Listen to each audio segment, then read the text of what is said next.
আমাদের দেশে প্রচুর পরিমাণে যেটা তথ্য বলছে আমাদের দেশে প্রত্যেক বছর প্রায় 2 কোটি এইচএস উচ্চ মাধ্যমিক পাস করে কিন্তু মাত্র ৭৫,০০০ জন সেখানে এমবিবিএস পড়ার সুযোগ পায়। তাহলে আমার যেখানে এত অভাব আছে এটা রিসার্চ বলছে এইভাবে যদি চলতে থাকে আগামী 30 বছরে আমাদের দেশে ডাক্তারের যে অভাব আছে সেটা শেষ হবে না। এটার জন্য আমাদেরকে উদ্যোগ নিতে হবে। তো আমরা আইএসএফ একটা কোথায় বারবার বলেছি যে টাকা অ্যালটমেন্ট হবে সেই টাকাটা যাতে সঠিকভাবে কাজে লাগে। যেমন আপনারা দেখেছেন আমাদের চেয়ারম্যান সাহেব যখনই কোনো কিছু তিনি অন্যায় দেখতে পেয়েছে তিনি সেখানে তার প্রতিবাদ করেছেন। সত্যকে সত্য বলবো, আমি বলবো টিএমসি সরকার যদি ভালো কাজ করে অবশ্যই প্রশংসা করবো, যদি খারাপ কাজ করে আমি চোখে আঙুল দেখে বারবার বলবো যে এটা আপনার ভুল হচ্ছে, এটাকে আপনাকে সঠিক কাজ করতে হবে। তবে আবারও বলছি স্বাস্থ্য ব্যবস্থা উন্নতি করুন আমাদের আইএসএফ আমাদের নয়। আপনারা জানেন আমি বারবার বলেছি মানুষের স্বাস্থ্য ব্যবস্থা নিয়ে কত আমরা সমস্যায় থাকি। আপনারা ভাবুন একজন সাধারণ গরিব খেটে খাওয়া মানুষ যখন সে অসুস্থ হয় একজন প্রাইভেট ডাক্তারের কাছে যাবে, সেটাও নাম লেখানোর একটা ঝামেলা, তারপর সেখানে ১০০০ টাকা ভিজিট, আবার সেখানে ওষুধ, আবার টেস্ট। একজন মানুষ যখন অসুস্থ হয় না আপনি যতই ধরে থাকুন এক দুদিনে সব ছুটি গেড়ে নেয়। সারা জীবনে যে পরিশ্রম, সারা জীবনে যে সঞ্চয়, সারা জীবনে যে পরিশ্রম সব কিছু নিগড়ে নেয়। তাহলে আমাদের স্বাস্থ্য ব্যবস্থা কেন উন্নতি হবে না? আপনারা দেখবেন আপনাদের এলাকায় কিছুদিন আগে আমাদের একজন বক্তা বলছিলেন আপনাদের এলাকার যে নেতা কিছুদিন আগে লটারি বিক্রি করতো, যে নেতা কিছুদিন আগে সেখানে মনে করুন চা বিক্রি করতো, সে কোন ধরনের নেতা বলছে আপনারা বুঝে নিন। সে নেতা আজকাল ৪০ লাখের গাড়ি ছাড়া গাড়িতে উঠে না। কয়টা বাড়ি আছে সে নিজেও বলতে পারে না, কতগুলো কি আছে। অর্থাৎ সে টাকাটা কোথা থেকে আসতেছে? আমাদের আপনার টাকা। সেখানে রাস্তা থেকে টাকা খাচ্ছে, রাস্তা খারাপ হয়ে যাচ্ছে, হসপিটালে কোনো আসলে সেখান থেকে টাকা নিচ্ছে, ওই জায়গায় স্কুল তৈরি হওয়ার কথা ছিল সেখানে কার্ড বানিয়ে দিচ্ছে, সব জায়গা আমার আপনার টাকা। তো আমি আবারও বলেছি আপনি যে দলের সমর্থক ভোট না কেন আপনি নিজের দলের নেতাদেরকে প্রশ্ন করতে শিখুন যে ভালো কাজ করলে আপনি প্রশংসা করবেন, খারাপ কাজ করলে আপনি সেখানে জিজ্ঞাসা করুন। তো আমি আবারও বলছি আমাদের আরো অন্যতম যে দাবি আছে আমরা কি কাজ করব, কি জন্য আমাদেরকে ভোট দিবেন। আমি আবারও বলছি আমাদের অন্যতম যে আছে যে প্রত্যেক বছর যে প্রত্যেক পরিবারে যাতে নিয়োগ হয়, যতটা শূন্য পদ আমাদের দেশে সবাই চাকরি সঠিক সময়ে পাবে না, কিন্তু যতটা পাওয়ার কথা। আমি আবার বলছি আপনারা জানেন আমাদের রাজ্যে ৩৪১টা ব্লক আছে, ৩৪১টা এরিয়া অফিস আছে, ৩৪১টা পিএলআর অফিস আছে, ৩৩০০ পঞ্চায়েত, ৩৩০০ গ্রাম পঞ্চায়েত আছে, আর কতগুলো পৌরসভা আছে। সেগুলোতে কর্মীর অভাব। যেখানে 50টা ফুল টাইমের কর্মী থাকার কথা সেখানে হয়তো 15 জন নেই, 20 জন নেই। সেখানে কি করা হচ্ছে? যারা রিটায়ারমেন্ট করছে, যারা অবসর গ্রহণ করছে তাদেরকে কিছু চুক্তি দিতে 12,০০০ 14,০০০ টাকা দেওয়া হচ্ছে। তাহলে সেখানে আপনি যদি কর্মী নেন, আপনি যারা রিটায়ার করছে তাদেরকে শুধু কেন দিচ্ছেন? এই যে যারা আমাদের আপনার ভাইরা, যারা আমাদের ছেলে মেয়েরা সেখানে পড়াশোনা করে থাকে তাদেরকে কেন নেওয়া হচ্ছে? এখানে আপনি একটা অফিসে ঘুরতেই থাকবেন সেখানে কাজ হবে না, কিন্তু সেখানে কর্মীর অভাব। তো আমরা চাইছি যেখানে যত শূন্য পদ আছে আমাদের চেয়ারম্যান সাহেব রাজ্যে সেখানে কথা তুলবেন কোন জায়গায় কত শূন্য পদ আছে, কতদিন ধরে নিয়োগ হয়নি। সেখানে আপনার আমার ছেলেকে সেখানে মাসে ৩,০০০ টাকায়, সেটা চুক্তি ভিত্তিক কর্মী বলে না, সেটাকে আমরা বলি এমনি মানে জব হিসাবে যেমন আমরা জমিতে কাজ করে তেমন হচ্ছে। তো আমরা চাইছি আগামী দিনে আমাদের রাজ্যে যে পিএসসির মাধ্যমে যতগুলো নিয়োগ হয়, ডব্লিউবিসিএস এর মাধ্যমে যতগুলো নিয়োগ হয়, এবং ডব্লিউপিআরবি যেটা আছে ওয়েস্ট বেঙ্গল পুলিশ, যে যেখানে কনস্টেবল এসআই যেখানে নিয়োগ করা হয় নিয়োগ করা হয়। এবং সবচেয়ে আশ্চর্যের যেটা আমরা দেখতে পেয়েছি এসএসসি স্কুলের যে নিয়োগ, স্কুলের নিয়োগ যে আমাদের ব্যবস্থা হচ্ছে এটা আমাদের বলার কি বলবো। একটি উন্নত দেশের সবচেয়ে বড় নিদর্শন হচ্ছে সেখানে স্বাস্থ্য ব্যবস্থা উন্নতি হবে, সেখানে স্কুলের সংখ্যা বাড়বে। আমরা হয়তো এই সময়কার একটা হতভাগ্য ভারতীয় যে আমাদের দেশ আমাদের রাজ্যে এই মুহূর্তে শিক্ষার ব্যবস্থা করছে। একটা উন্নতি দেশে কি হয় আবার অনেকে করতে চায়, অনেকে শিক্ষা ব্যবস্থা তৈরি হবে, কিন্তু আমাদের দেশে আসলে আমাদের রাজ্যে এই মুহূর্তে দেখেছে প্রায় ৮,০০০ বিদ্যালয় প্রায় বন্ধ হওয়ার পথে। তারা আমাদের বাচ্চারা কোথায় যাবে, কিভাবে করবে? তার মূল কারণটা হচ্ছে যে শিক্ষকের অভাব। আমি কিছুদিন আগে দেখেছি, যখন আমার খুব খারাপ লাগে, একজন স্কুল সেখানে বিজ্ঞপ্তি ছেড়েছে এলাকার সহৃদয় ব্যক্তি যে আমাদের এখানে সংস্কৃত চালু আছে, আমাদের এখানে কেমিস্ট্রি চালু আছে, এলাকার কোনো সহৃদয় ব্যক্তি যদি স্বেচ্ছায় এখানে যদি পড়াতে চান দয়া করে যোগাযোগ করুন, আমাদের স্কুলটাকে বাঁচিয়ে রাখতে হবে।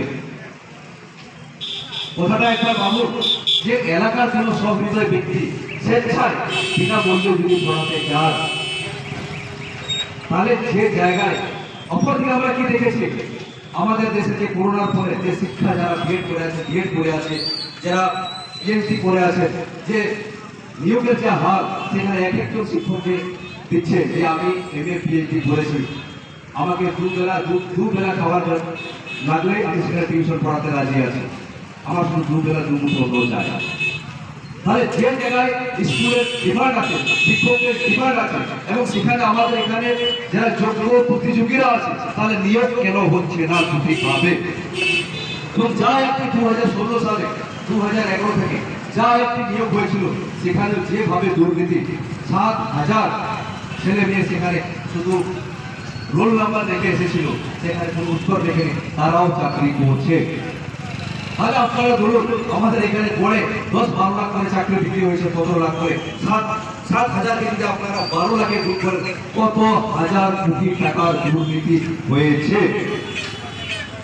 আপনারা জানেন, নতুন করে বলার দরকার নেই, সবাই তো এখন জেলে আছে যারা যারা ছিল। আপনি এত পরিশ্রম করার পর, পিএইচডি করার পর, আপনার কাছে দুটো ভাতের জন্য আপনি দুবেলা পড়াতে চাইছেন, আর অপর থেকে একজন মন্ত্রী তার বান্ধবীর বাড়িতে কোটি কোটি টাকা সোনা পাওয়া যাচ্ছে। তাহলে আমরা চাইছি আগামী দিনে এখানে যাতে নিয়োগ যাতে সঠিকভাবে হয়, যত সুযোগ থাকলে সেটা সঙ্গে সঙ্গে পূরণ করতে হবে। তাহলে কি হচ্ছে যে প্রথম পাঠ্যক্রম সঠিক চলবে, আমাদের যারা যোগ্য ছেলে মেয়েরা আছে তারা চাকরি পাবে এবং শিক্ষা ব্যবস্থা ঠিক থাকবে। আপনারা বলুন, দুর্নীতির মাধ্যমে যখন কেউ চাকরি পায়, কে যখন শূন্যতা, আমরা দেখেছিলাম যে অনেকের আমাদের যারা চাকরি পেয়েছে তারা সাথের নামটা বলতে পারছে না, সেই সমস্ত মাস্টার মশাইরা। আমি তাকে অযোগ্য বলছি না, আমাদের কি থাকে, প্রত্যেকবার আমাদের দেশে 1,000 কোনো শূন্যপদ যদি কোনো বিজ্ঞপ্তি বেরোয়, সেখানে 1 লক্ষ জন অ্যাপ্লাই করে, অর্থাৎ প্রথম 1,000 জন যোগ্যজন সেখানে চাকরি পাবে, পরে যারা 99 জন থাকবো না, পরে নিজেদেরকে আরো যোগ্য করে তারা সুযোগ পায়। পৃথিবীতে কেউ অযোগ্য হয় না, তাকে সময় দিতে হয়, কিন্তু কেউ অযোগ্য হয়ে যদি সেখানে পায়, আপনার ছেলেকে কি পড়াবে? নিজের ছেলে মেয়েদেরকে বিভিন্ন রকম বেসরকারি স্কুলে পড়াচ্ছে। তো এর হচ্ছে আমাদের আইএসএফ এর অঙ্গীকার পত্র। আমরা বিরাট কিছু, আমি যেখানে যাচ্ছি সেখানে বলছি যে আমরা বিরাট কিছু করতে পারবো না, কিন্তু যেটা আছে, যে সিস্টেমটা আছে, সেই সিস্টেমটাকে সঠিকভাবে পরিচালনা করার আমরা দায়িত্ব দিচ্ছি। ये হচ্ছে আমাদের রাজ্যের হাল। অপর দিকে और मोदी जी का क्या कहे, उसको तो हमको बिच्छू राम कहते हैं। पता नहीं बात लोग, बहुत सारे लोग कहते हैं मोदी है तो मुमकिन है, हमको कहते हैं मोदी है तो नामुमकिन है। मोदी जो बिच्छू राम, LIC बेच दिया, रेल बेच दिया, बहुत कुछ बेच दिया, और आप लोग बोल रहे हैं बहुत कुछ। आप एक बात बताइए जो मोदी ने सही काम किए थे। जब भी हमारे देश में जब भी कोई चुनाव आता है, तब बॉर्डर पे तनाव शुरू हो जाता है। क्यों? हमारे जवान, हमारे गरीब में যারা কনস্টেবল চাকরিতে কাজ করা যায়, বর্ডারে কারা কনস্টেবল চাকরিতে যায়, আমার আপনার মতো গ্রামের একজন সাধারণ মানুষের ছেলে মেয়েরা, ভাই বোনেরা, যখন লোকসভা ভোট চলে আসে, তখন দেখবেন পাকিস্তান, ভারতের সমস্যা, চীনের সমস্যা। তো মোদীজি কি করেছে? আপনারা দেখবেন 2019 সালে যে পুলওয়ামা অ্যাটাক হয়েছিল, সেখানে কি হয়েছিল, যে যারা 42 জন সেখানে সিআরপিএফ জওয়ান শহীদ হয়েছিলেন, ওনারা কি বলেন, সেখানকার রিপোর্ট কি বলেছিল, সেখানে নাকি 500 কিলো আরডিএক্স পাওয়া গিয়েছিল। সে 500 কিলো ভোটের আগে, সে 500 কিলো আরডিএক্স কোথা থেকে আসলো? যেখানে আমাদের এখানে মুম্বাই বা বিভিন্ন জায়গায় আপনি যদি 50 গ্রাম, আপনারা দেখেছেন ভিডিওতে, যেখানে 50 গ্রাম, যেখানে কোনো যদি কেউ হিরোইন দেখেছে, সেখানে খুঁজে পাওয়া গেছে। আজ পর্যন্ত 2019 সালে যে 14 ফেব্রুয়ারি যে পুরোনো যেটা আমরা কালাদিন হিসাবে দেখছি, আজ পর্যন্ত কেউ দোষী কেন ধরা পড়া গেল না? তাহলে সেটাকে আমরা কোনো ষড়যন্ত্র করতে পারি যে ভোটের আগে সেখানে একটা দেশভক্ত তুলুক যে আমাদের যারা জওয়ানদেরকে শহীদ করে নিজের ভোটে বিজয়ী হওয়ার একটা তালিকা ছিল। আজ পর্যন্ত সেটা নিয়ে কোনো তদন্ত হলো না, কেউ ধরা পড়ল না কেন। অপরদিকে আপনারা দেখবেন গারওয়ালে যখন আমাদের শহীদ 22 জন জওয়ান শহীদ হয়েছিলেন, তখন কি বলছে, এখানে যখন আমাদের এয়ার স্ট্রাইক করছে তখন মোদীজি বলছেন मेरा वो 56 इंची सीना है मेरा, ये मोदी है तो मुमकिन है। जब গারওয়ালে আমাদের 22 জন জওয়ান শহীদ হয়েছিলেন, যখন বারবার তিনি সমালোচনা এদিক থেকে করেছে প্রথমত আসতেছে না, তখন ওনাদের যে মিডিয়া আছে তারা কি বলছে, মোদী তো দিল্লিতে থাকে, এখানে সেনাবাহিনীরা ছিল, ওনারা যদি না আটকাতে পারেন আমাদের কি। যখন ভালো কাজ হলো আপনি বলছেন মোদী এটা মুমকিন है, ये मेरा 56 इंची सीना है, কিন্তু যখন একটা দুর্ঘটনা ঘটলো আপনি পুরো বিড়ালের মতন লুকোচ্ছেন। ये कौन सा मोदी तो मुमकिन है। आप सब कुछ बेच दे रहे हैं, किसके लिए, अंबानी के लिए, अदानी के लिए। অনেকে কি বলছেন আমি দেখছি এত সুন্দর লজিক দেখাচ্ছে যে মোদী আসার পর সবকিছু বেসরকারি হওয়ার ফলে সবকিছু হঠাৎ করে তিনি সৃষ্টি করে মানে ভালো কাজ করছে। আচ্ছা একটা কথা বলুন, আমার বাবা অনেক কষ্টে, আমার দাদু 5 বিঘা জমি দিয়েছিলেন, আমার বাবা 15 বিঘা জমি দিয়েছিলেন, অর্থাৎ 20 বিঘা জমি আমার টোটাল। তারপর আমার দাদু মারা গেলেন, আমার বাবা বয়স্ক হয়ে গেলেন, আমি হঠাৎ করে কি করলাম, আমি অকর্পণ ঠিকঠাক পড়ালেখাও করলি, কাজেও জানি না, আমি 10 বিঘা জমি বিক্রি করে দিয়ে একটা মারুতি নিলাম, একটা বাইক নিলাম। তাহলে আপনারা কি বলবেন যে বাপি এ তো মুমকিন है, যে এই তো হঠাৎ করে মারুতি নিয়ে নিল, হঠাৎ করে বাইক নিয়ে নিল, ওর বাবা দাদু যেটা 50 বছরে নিতে পারেনি সেখানে বাপি 10 দিনে মারুতি নিয়ে নিল। এই হচ্ছে আমাদের এখানকার লজিক। তাহলে সব কিছুই যখন বেসরকারিকরণ হচ্ছে তাহলে আমাদের सरकार का जरूरत ही क्या है। रेल आप प्राइवेट कर दे रहे हैं, आप एयरलाइंस प्राइवेट कर दे रहे हैं, तो चुनाव का क्या जरूरत है। तो दुनिया तो इस इंडिया कंपनी की तरह हो गया ना, जो ज्यादा पैसे देगा वो भी प्रधानमंत्री बनेगा। तो सरकार ही जब नहीं रहेगा सब पर बेसरकारी हो जाएगा, तो सरकारी प्रधानमंत्री का जरूरत ही क्या है।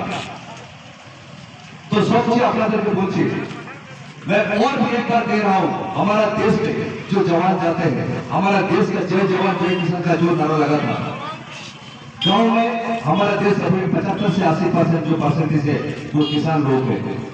और किसान का बेटा ही वो बॉर्डर में वो सिपाही बनते हैं, वो सीआरपीएफ में जाते हैं, वो बीएसएफ में जाते हैं, वो असम राइफल्स में जाते हैं, वो आईटीबीपी में जाते हैं, वो नेवी में जाते हैं, वो एयरफोर्स में जाते हैं।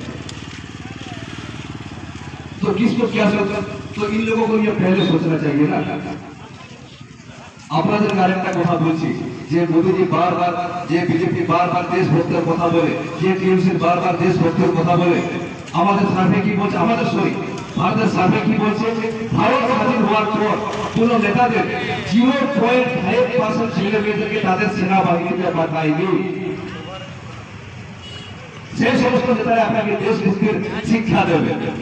আপনারা এখানে প্রমাণ দেখুন, তার ভাই অভিষেক 26 বছর বয়সে এমপি করেছে, অমিত শাহ তার নিজের লাডলা বেটাকে মাত্র 21 বছর বয়সে গুজরাট ক্রিকেট কাউন্সিলের সেখানে সদস্য করেছে। কোন যোগ্যতা। রাজনাথ সিং সে বড় বড় জাতীয় ভাষার কথা বলে তার নিজের ছেলেকে সেখানে প্রথমে এমএলএ করেছে। তাহলে দেশভক্ত কি, দেশভক্ত আমাদের কারো কাছে শিখতে হবে না। দেশভক্ত প্রত্যেকটা গ্রামের মানুষ, প্রত্যেকটা শ্রমজীবী মানুষ, প্রত্যেকটা কৃষক মানুষের কাছে সেই দেশভক্তি আমাদের কাছে আছে। তো দেশভক্তি আমরা মাঝে মাঝে শুনতে পাই, দিল্লি থেকে একটা আওয়াজ হচ্ছে যে উমুক এইভাবে দেশ প্রেম করতে হবে, দেশ প্রেম কি করে করতে হয় একটা কৃষক সে সবচেয়ে বেশি জানে, তাকে শিখাতে হয় না। দেশ প্রেম কিভাবে করতে হয় একটা ছেলে সে বর্ডারে সিকিউরিটি দিচ্ছে সে ভালো করে জানে। যে জন্য গারওয়ালে লাদাখে যখন বরফের মধ্যে সে সর্বপ্রতি গরমের মধ্যে ডিউটি দেয়। तो আমি দেখেছি এই মুহূর্তে আমাদের দেশের যে সবচেয়ে मैं और भी कह रहा हूं, अभी भी 2014 के बाद हमारा देश का जो सुरक्षा व्यवस्था बहुत ही घट चुका है। आप देखिएगा बहुत बड़े बड़े क्या बात करते हैं ये लोग। जब चीन हमारे गढ़वाल में हमारे जवान को मारा था, जब धुआं में ऐसा एक्सीडेंट हुआ था, हमारा देश का जवान बहुत ही ताकतवर और बहुत ही काबिल है, लेकिन हमारा जो नेता है जो करप्शन की वजह से সেখানে আমাদের একটা দুর্নীতির মাধ্যমে সে অস্ত্রগুলোকে 2 নম্বরে করে দিচ্ছে। আপনারা জানেন যে আসাম থেকে বিরাট যাওয়ার পথে একটি রাস্তা, যেখানে চীন সেখানে অপরদিকে সেখানে হাইওয়ে পর হাইওয়ে বানিয়ে দিচ্ছে। আর আমাদের দিনাজ থেকে যদি সরি আসাম থেকে যদি আপনি দিনাজে যান, একটি রাস্তা, এখানে একটি মার্কেট যখন যায় সেখানে সবকিছু আটকে পড়ে থাকে। সেখানে দু নালা করে রাস্তা নেই। বর্ষাকালে যখন সেখানে জল পড়ে আপনাকে 2-3 দিন সেখানে আটকে রাখতে হয়। হঠাৎ করে যদি সেখানে যদি কোনো কিছু আক্রমণ হয়ে যায়, আপনাকে সেখানে আক্রমণ ক্ষেত্রে আক্রমণ নয়, আমরা কি বলি শক্তিশালীর ক্ষেত্রে, আমি আক্রমণের জন্য নয়, আমাকে নিজের রক্ষার জন্য আমাকে শক্তিশালী করতে হবে। কিন্তু এই টাকাকে দুর্নীতির ফলে এই একটি রাস্তা তৈরি করতে পারছে না। আপনারা দেখুন, আমি আরেকটা কথা বলবো, আমি যেখানে বলি, আমি যেখানে যাচ্ছি, আমার যে বলুন সবার কথা আমরা শুনবো, কিন্তু আপনারা বিচার করুন যে কোনটা ভালো কোনটা খারাপ। আজকাল ইন্টারনেট যুগ, সেটাকে যাচাই করুন। আমি আবার বলেছি, আমাদের আম্বানি 29-27টি সেখানে মিডিয়া চ্যানেল এবং আদানি হচ্ছে 19টা চ্যানেল। সেখানে আপনাকে শুধু পাকিস্তান ভারত সেখানে আপনাকে দেখাচ্ছে। পাকিস্তান খেতে পারছে না, সেখানে আপনাকে বলছে পাকিস্তান আজকে ভাত খায়নি। পাকিস্তানে কিছু হলো, পুরো দেশের ভূমিকম্প হলো, পাকিস্তানের ভূমিকম্প হলো, এখানে বলছে কি মোদীজির জন্য পাকিস্তানের ভূমিকম্প হলো। মানে এতটা বেহায়া হয়ে গেছে আমাদের মিডিয়াগুলো। আপনাকে যদি সত্যি থেকে অনুধাবন করতে হয়, আমাদের ভারতবর্ষ কন্যাকুমারী থেকে আমাদেরকে সব জায়গায় পাহাড় থেকে সাগর পর্যন্ত নিজে ঘুরতে হবে, নিজে জানতে হবে। এই মিডিয়াকে দৌলত যে ফ্রড মিডিয়া, যে গদি মিডিয়ার কথা বলছি, সেটা আমরা বিশ্বাস করবো না। আপনারা বলুন তো, এখানে কতবার স্বাস্থ্য ব্যবস্থা নিয়ে আমাদের মধ্যে ডিবেট হয়েছে, কতবার শিক্ষা ব্যবস্থা নিয়ে আমাদের মধ্যে ডিবেট হয়েছে, কতবার আমাদের এখানকার যে নিয়োগ সঠিকভাবে হচ্ছে না এই নিয়ে ডিবেট হয়েছে। এগুলো নিয়ে হবে না, আপনাকে বিভিন্ন রকম ভাবে। আজকে ইমরান খান ভাত পায়নি মোদির জন্য, আজকে পাকিস্তানের ভূমিকম্প মোদির জন্য। আজব ব্যাপার, আর আমরাও সেটা বিশ্বাস করে নিই। तो मैं और एक बात कहना चाहता हूँ, हमारा देश का जो जवान है बहुत काबिल है। हर रोज कश्मीर में बहुत सारे 2 या 3 जवान शहीद होता है। आप रिपोर्ट देखिएगा हर रोज। तो आपने बोल रहा था कि 370 हटाकर आपने बहुत आतंकवाद खत्म कर दिए, लेकिन फिर भी क्यों हर रोज हमारे जवान शहीद हो रहे हैं? क्योंकि जो बुलेट प्रूफ होता है वो अभी भी ठीक ठाक काम नहीं करता। যে বুলেট প্রুফ তৈরি হয়েছে, আমেরিকা যে বুলেট প্রুফ তৈরি করেছে, যে অত্যাধুনিক প্রজেক্টে, সেখানে শত্রু যে অস্ত্র সেখানে আঘাত করতে পারে না, আঘাত করে সেটাকে সয়ে নেয়। আর আমাদের এখানে এতটাই দুর্নীতি যে জড়িয়ে পড়ে গেছে। তো যেদিন পুরো নেতা ছেলে সেখানে সেনাবাহিনীতে চাকরি করবে, যেদিন আমাদের এখানে রাজ্যের নেতা হয়ে ছেলে মেয়েরা সেনাবাহিনীতে চাকরি করবে, সেদিন আমরা দেশভক্তের কথা তাদের কাছে শুনবো এবং সেদিন তারা দুর্নীতি করবে না। তখন ভাববে আমার ছেলে মেয়েরা এখানে চাকরি করছে, তাহলে আমাদেরকে ভালো করে সেখানে অস্ত্রটা বানাতে হবে, ভালো করে রাস্তা বানাতে হবে। আমি আরেকটা কথা বলবো যে আপনারা জানেন, मैं और एक बात भी कहना चाहता हूँ, जो सिस्टम बदल के बात कर रहे हैं, आप लोग भी सोचेंगे होंगे शायद कि आईएसएफ का एजेंडा क्या है। हम बार बार कहते हैं हम सिस्टम बदलने की बात कर रहे हैं और करते जाएंगे। क्या है, जब कोई एमएलए एमपी एमएलए या कोई एक दिन के लिए भी बनता है तो पूरा जीवन भर उसको पेंशन मिलता है। आप लोगों को पता है, जब हमारे इधर चुनाव हो रहा है, कोई एमपी होगा उनको हर महीना 3 लाख जो सैलरी मिलेगा और भी बहुत कुछ मिलता है। अगर 5 साल खत्म होने के बाद जिंदगी भर वो पेंशन मिलेगा। लेकिन जब हमारा देश का कोई जवान 18 साल की उम्र में देश के लिए वो पैरामिलिट्री बाहिनी में वो ज्वाइन करते हैं, 60 साल नौकरी करने के बाद भी उनको कोई पेंशन नहीं मिलता है। क्यों? ये कौन सा हमारा देश का वो सिस्टम, ये हम बदलना चाहते हैं। अब एक दिन 3 महीने के लिए जब एमएलए बने, एमपी बने, आपको पूरा जिंदगी भर आपको सिर्फ पेंशन मिलेगा। जो अपने जान को जोखिम में रखकर गोला में हमारा सेवा करते हैं, कहीं कहीं कोई शहीद हो जाते हैं, लेकिन उनका कोई पेंशन नहीं। तो हम चाहते हैं कि एमएलए एमपी का पेंशन खत्म करो, नहीं तो हमारा वो जवान लोगों का पेंशन वापस लो।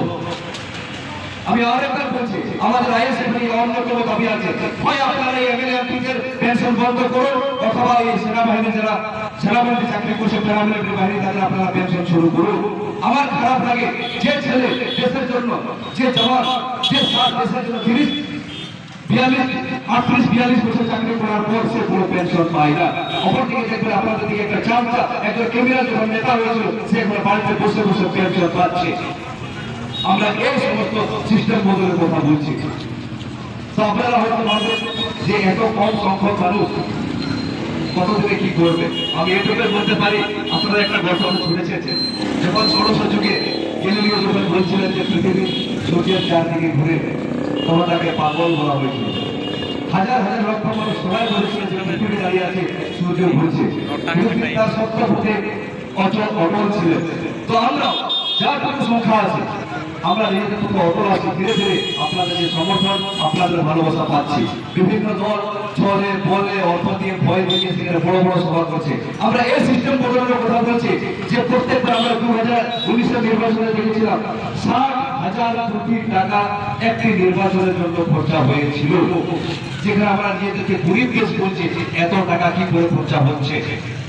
যতটা কম টাকা যেটা আমাদের যাতে উন্নয়নের জন্য কাজে লাগাতে পারি, সেইটার আমরা চেষ্টা চলছে। আমরা ছোট ছোট সভা করবো, আমরা যে লড়াই করছি সত্যিকারের ছোট মানুষের কাছে হাত পাততেছি, মানুষের ওনারা আমাদেরকে এগিয়ে দিচ্ছে। আমরা আর একটা সিস্টেমের কথা বলবো। আপনারা জানেন চাকরি করার সময় আপনি কি একটি পদে কি দুই জায়গায় আবেদন করতে পারেন? পারেন না।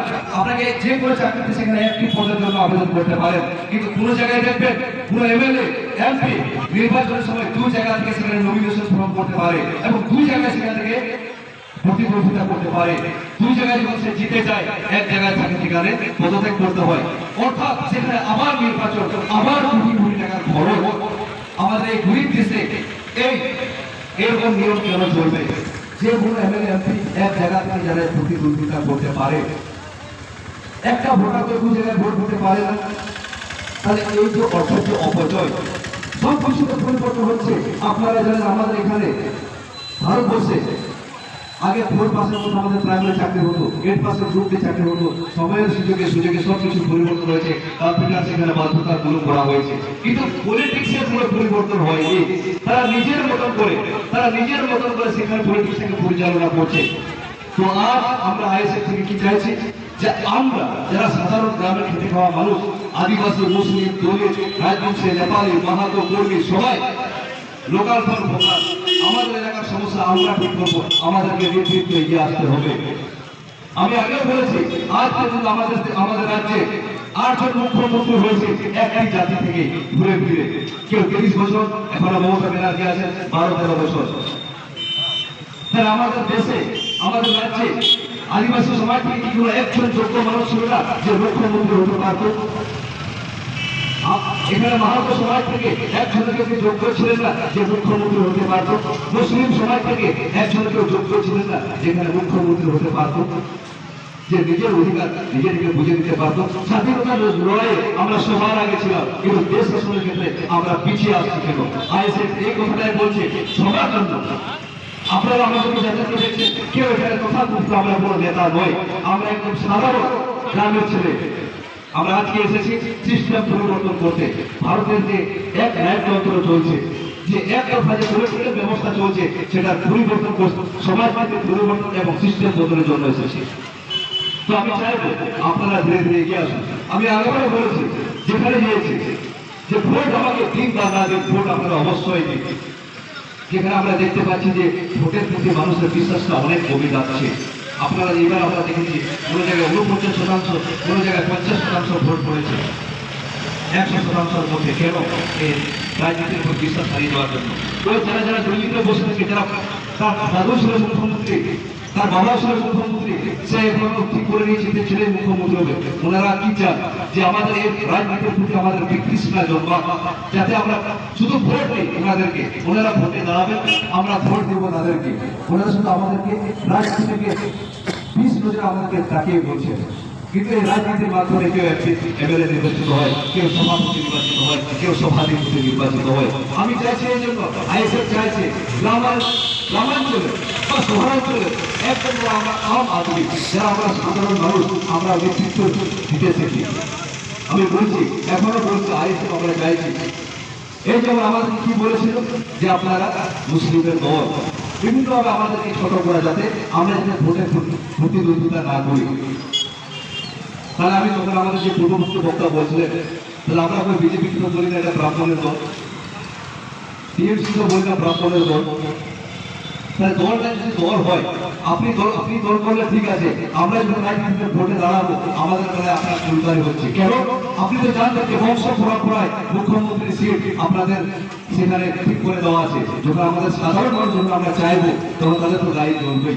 কিন্তু আমি কথা দিচ্ছি, আগামী দিনে আমি কথা দিলাম 26-31-এর মধ্যে আমাদের রাজ্যে আপনারা আমাদের সাথে থাকুন, এখানে নতুন পথ পরিবর্তন হবে।